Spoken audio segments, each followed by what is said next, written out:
Assalamualaikum warahmatullahi wabarakatuh. Kita lanjutkan materi yang kedua tentang budidaya, yaitu budidaya unggas petelur.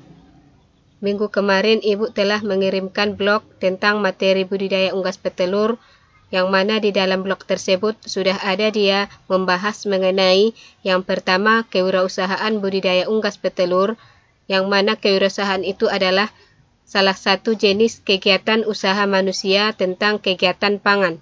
Kegiatan pangan ini ada di Undang-Undang Republik Indonesia pada nomor 18 tahun 2012 tentang pangan, yang mana pangan adalah kebutuhan dasar manusia yang paling utama dan pemenuhannya merupakan bagian dari hak asasi manusia yang dijamin di dalam Undang-Undang Dasar Negara Republik Indonesia tahun 1945 sebagai komponen dasar untuk mewujudkan sumber daya manusia yang berkualitas. Pemenuhan kebutuhan pangan dapat dilakukan dengan cara memproduksi pangan sendiri melalui kegiatan budidaya. Salah satunya adalah budidaya di bidang peternakan. Di bidang peternakan ini banyak sekali bidang-bidangnya. Ada dia budidaya unggas petelur, ada budidaya unggas pedaging, ada budidaya ikan, ada budidaya ikan hias, dan banyak lagi jenis yang lainnya. Kita kembali ke budidaya unggas petelur. Di sini ada beberapa jenis unggas petelur yang sering dimanfaatkan oleh manusia dalam bidang wirausaha atau pemenuhan pangan pokok, yaitu ada ayam, kemudian itik, bebek atau entok, angsa, dan burung puyuh. Biasanya, untuk melakukan sebuah bidang usaha, khususnya budidaya unggas petelur, ada beberapa hal yang harus dilakukan. Yang pertama adalah menentukan jenis ternak yang akan dibudidayakan. Berdasarkan pengalaman survei, dapat menentukan jenis unggas yang akan dibudidayakan. Sebelum kita membudidayakan unggas, sebaiknya kita melakukan survei lapangan, kita melakukan riset pasar tentang jenis unggas apa yang biasa diproduksi oleh manusia. Kemudian, yang kedua adalah menentukan lokasi kandang. Dalam budidaya unggas petelur, pemilihan lokasi harus dilakukan sebaik mungkin. Lokasi yang sesuai untuk budidaya ayam petelur adalah jauh dari keramaian, mudah dijangkau untuk pemasaran, dan bersifat menetap. Yang ketiga, menentukan skala usaha yang akan dibuat.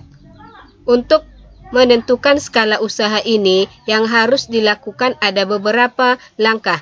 Yang pertama, guna mengurangi resiko. Wirausaha dapat dimulai dengan skala usaha yang kecil. Sambil melaksanakan wirausaha dalam skala kecil, dapat mempelajari berbagai hal sehingga dapat menjadi pengalaman dan pedoman jika suatu saat nanti ingin memperbesar skala usaha. Kemudian, yang keempat adalah menganalisis biaya yang diperlukan. Untuk biaya yang diperlukan ini ada beberapa komponen biaya yang digunakan, yaitu ada komponen biaya produksi, ada dia biaya tetap, ada biaya tidak tetap, dan biaya overhead. Selanjutnya, sarana dan peralatan budidaya unggas petelur. Ada beberapa alat-alat yang digunakan ketika kita membudidayakan unggas petelur. Satu, dinamakan dengan kandang. Kandang adalah kebutuhan yang paling utama dalam usaha budidaya unggas ternak. Kandang berguna untuk menjaga agar unggas terpelihara dari sinar matahari langsung, kemudian tidak berkeliaran, memudahkan pemeliharaan seperti pemberian pakan, pemberian obat-obatan, serta memudahkan dalam hal pemanenan.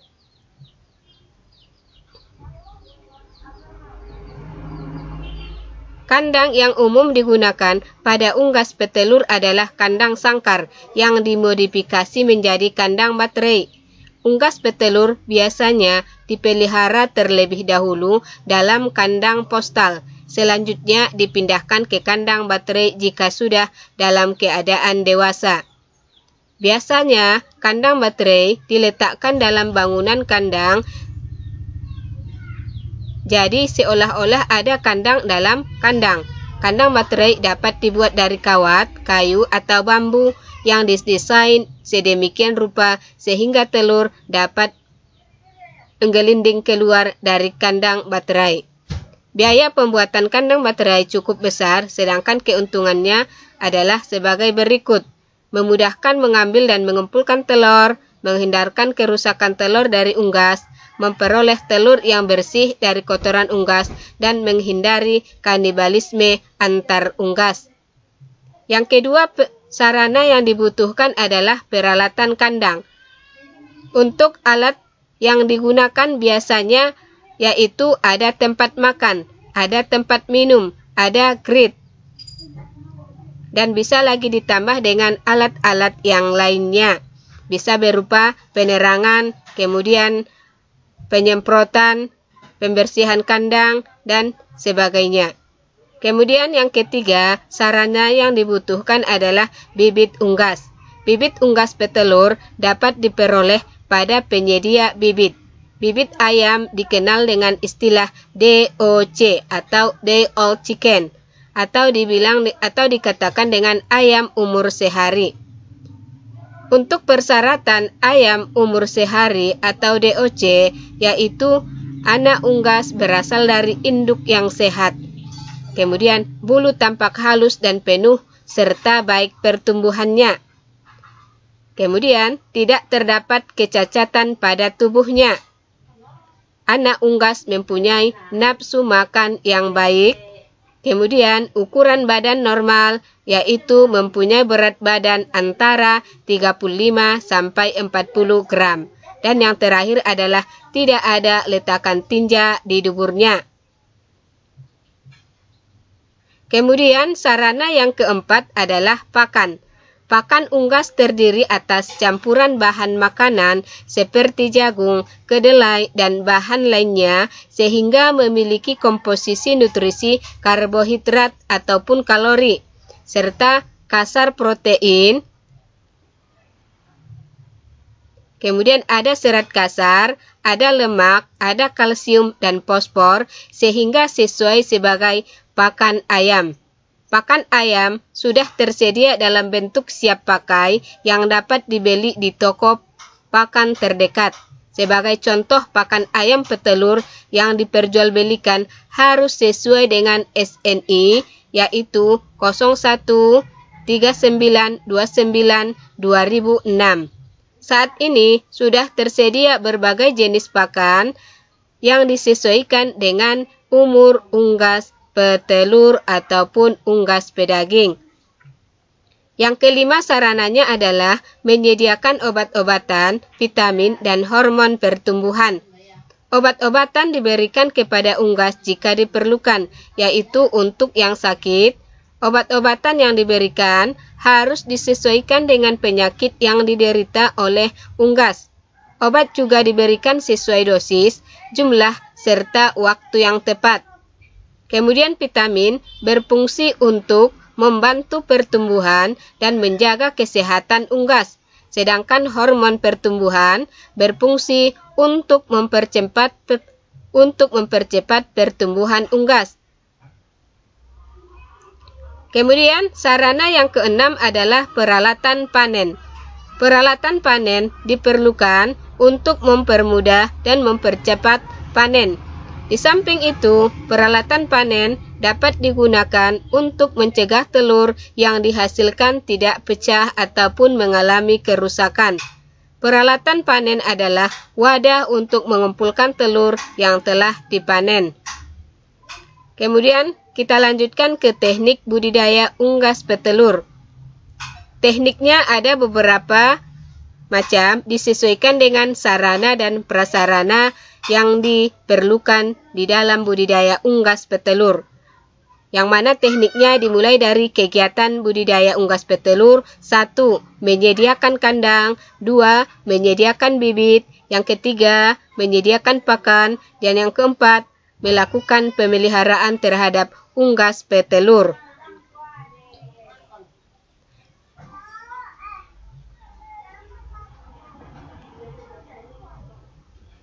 Setelah melakukan pemeliharaan terhadap unggas petelur, baik dia pemberian pakannya, pemberian minumnya, pemberian obat-obatannya, vitamin ataupun hormon pertumbuhannya, maka kita menunggu hari hanya dalam hal pemanenan.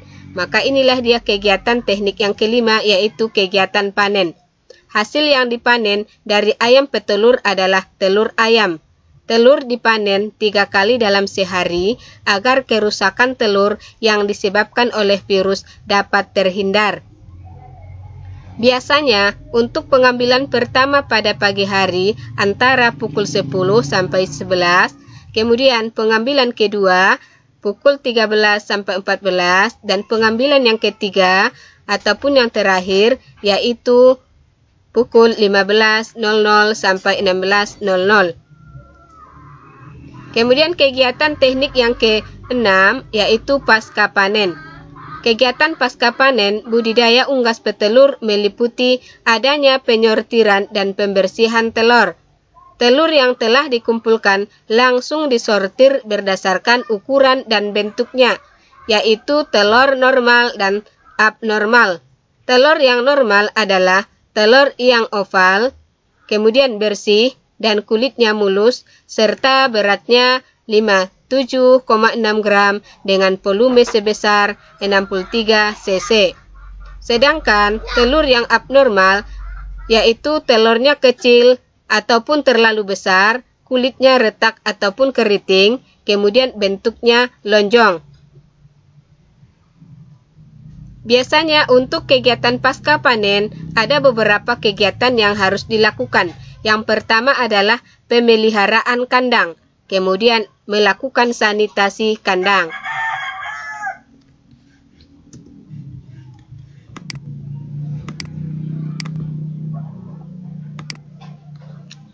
Ini dia beberapa jenis unggas petelur. Bisa kau tengok gambar yang ibu tampilkan.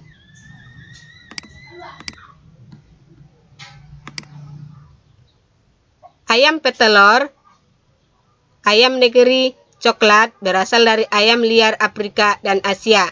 Tipe-tipe ayam petelur ada tipe ayam petelur ringan dan tipe ayam petelur medium,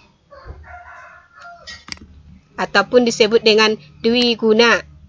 Di sini bisa kamu bedakan antara tipe ayam petelur ringan dan tipe ayam petelur medium. Ada beberapa perbedaan. Tipe ayam petelur ringan yaitu memiliki bulu berwarna putih, badan kecil, ramping, ataupun mungil. Bertelur 260 telur per tahun.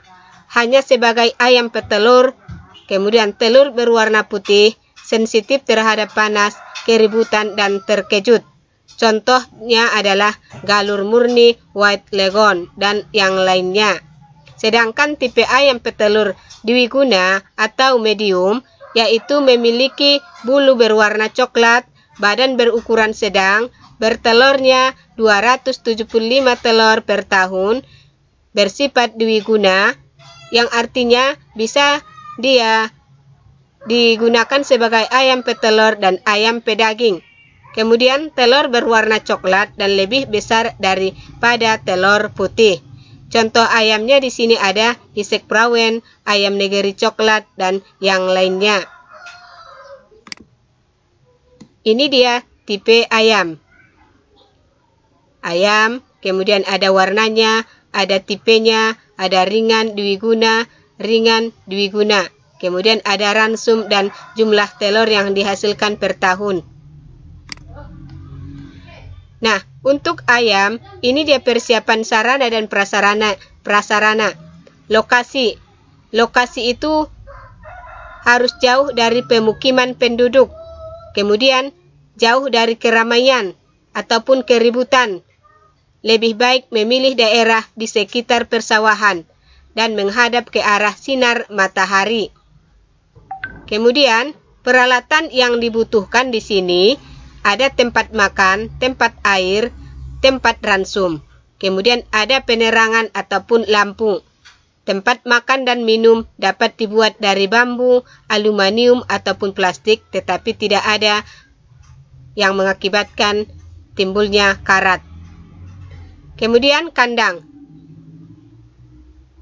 Sarana yang ketiga yaitu kandang harus memiliki temperatur 32,2 sampai 35 derajat Celcius. Ini tadi sudah dijelaskan, bisa dibaca. Kemudian ini dia pakan, minum, dan vaksin. Umur 1-7 hari diberikan pakan sebanyak 17 gram per hari per ekor. Sampai nanti umur ayam 4 minggu diberikan 152 gram per hari per ekor. Ada pakan, ada ukuran vaksinnya, ada ukuran minumnya, disesuaikan dengan umur unggas petelur. Ini dia vaksinasinya, dosis yang harus dilakukan. Umur 4 hari, 10-14, 18-21, sampai nanti 56. Ini dia hari ke 1-3, jenis pakannya starter layer, sampai nanti hari ke 7. Ini dia jenis pakan yang digunakan dan campuran pakannya. Beberapa penyakit pada ayam petelur. Coba dilihat gambarnya, ada dia penyakit EDS 76 ayam petelur. Kemudian ada penyakit infection bronkitis. Kemudian ada penyakit ND atau tetelo ayam petelur. Ini biasa kita lihat di kehidupan sehari-hari. Apalagi dia yang nomor 3. Kemudian pemeliharaan, sanitasi, dan tindakan preventif pada unggas petelur. Nah, kita mulai dari tempat bertelurnya. Dapat dibuat dari kotak berukuran 30 x 35 x 40 untuk 4-5 ekor ayam. Kemudian diletakkan di dinding kandang dengan lebih tinggi daripada temperatur daripada tempat bertengger. Ini dia tempat bertenggernya. Kemudian ada sanitasi dan tindakan preventif pada pemeliharaan budidaya unggas petelur.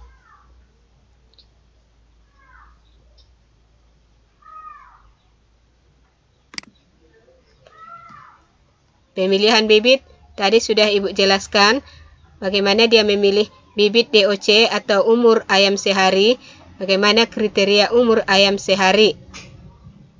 Ada anak ayam berasal dari induk yang sehat, bulunya halus, penuh, baik dia pertumbuhannya, tidak cacat, ukurannya memiliki ukuran normal, dan tidak ada letakan tinja di duburnya. Pemanenan tadi ada di sini hasil panen, hasil utama. Ini dia waktunya, sesuai tadi yang Ibu jelaskan. Kemudian ada hasil tambahannya, pembersihannya, dan pengumpulannya.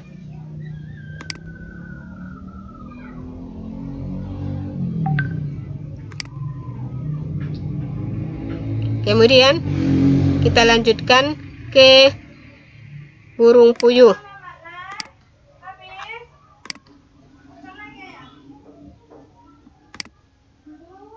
Burung puyuh. Burung puyuh itu adalah salah satu jenis unggas petelur. Ini dia burung puyuh petelur. Nah, persiapan sarana dan prasarananya disamakan dengan unggas petelur jenis ayam. Lokasi kandang jauh dari pemukiman, lokasi kandang jauh dari keramaian, menghadap ke sinar matahari. Kemudian peralatannya sama dengan ayam. Jenis kandangnya ini sirkulasi udara bersih harus lancar, temperatur lingkungan berada pada kisaran 20-25 derajat Celcius. Berbeda tadi dengan ayam petelur. kelembapan udara berkisar 30-80% dan memperoleh cukup cahaya. Tempat bertelurnya kotak kayu berukuran 100 x 60 x 30 untuk memudahkan mengambil telur serta menjaga cangkang agar tetap dalam keadaan bersih. Kemudian ini dia pakan dan minum dan vaksinasi dari jenis burung puyuh. Pakan, ini dia umurnya, kemudian ini dia jumlah atau berat dari pakan yang ingin diberikan per burung dan per hari. Kemudian ini dia vaksinasinya, ada vaksin aktif dan ada vaksin inaktif. Kemudian ini dia minuman untuk umur 0 sampai umur lebih besar dari 8 minggu. Ini dia ukurannya dan jumlah ekor burung yang diberikan.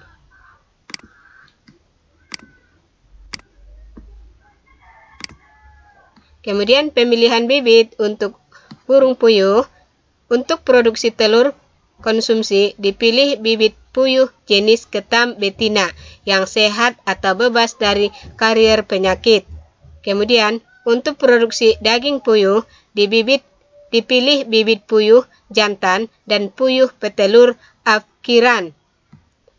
Afkiran artinya adalah umur yang sudah habis masa bertelurnya.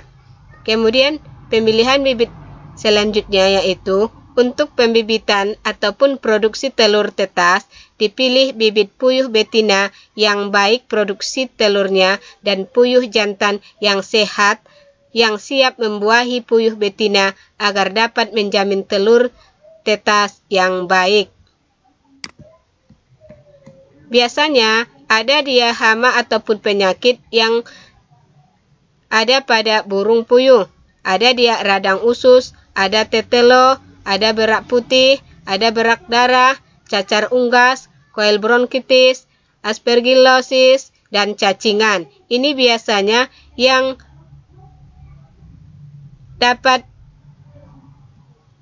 terdapat pada burung puyuh.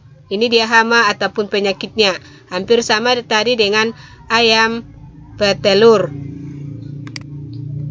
Nah, kemudian masuk kita ke panen. Untuk panen burung puyuh, hasil utama adalah pada usaha pemeliharaan puyuh petelur yang menjadi hasil utamanya adalah produksi telurnya yang dipanen setiap hari selama masa produksi berlangsung. Hasil tambahannya yaitu berupa daging afkiran, tinja, dan bulu puyuh. Di sini Ibu contohkan bagaimana dia analisis usaha budidaya untuk burung puyuh. Yang pertama ada investasi, yaitu kandang ukuran 9 x 0,6 x 1,9 meter. Dengan harga analisisnya Rp2.320.000. Di sini sudah ada di analisis biaya untuk budidaya unggas petelur jenis burung puyuh. Bisa kau tengok ini.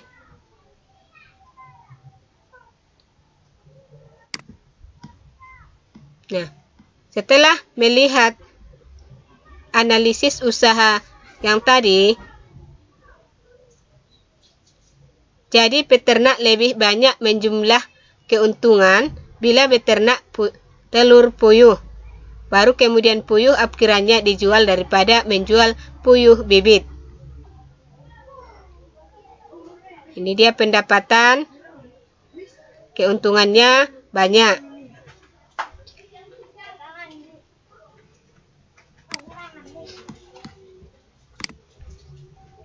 Nah, itu dia salah satu jenis budidaya unggas petelur, baik dia ayam maupun burung puyuh. Sekarang tugasmu adalah buat salah satu jenis dari 5 budidaya unggas petelur tersebut, pilih salah satu, kemudian buat dia yang pertama mengenai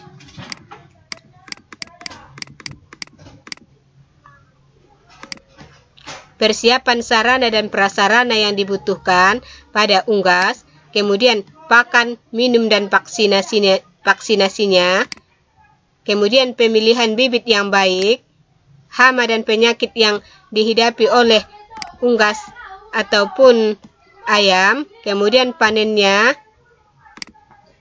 analisis usaha dalam budidaya unggas petelur ataupun jenis unggas yang lainnya.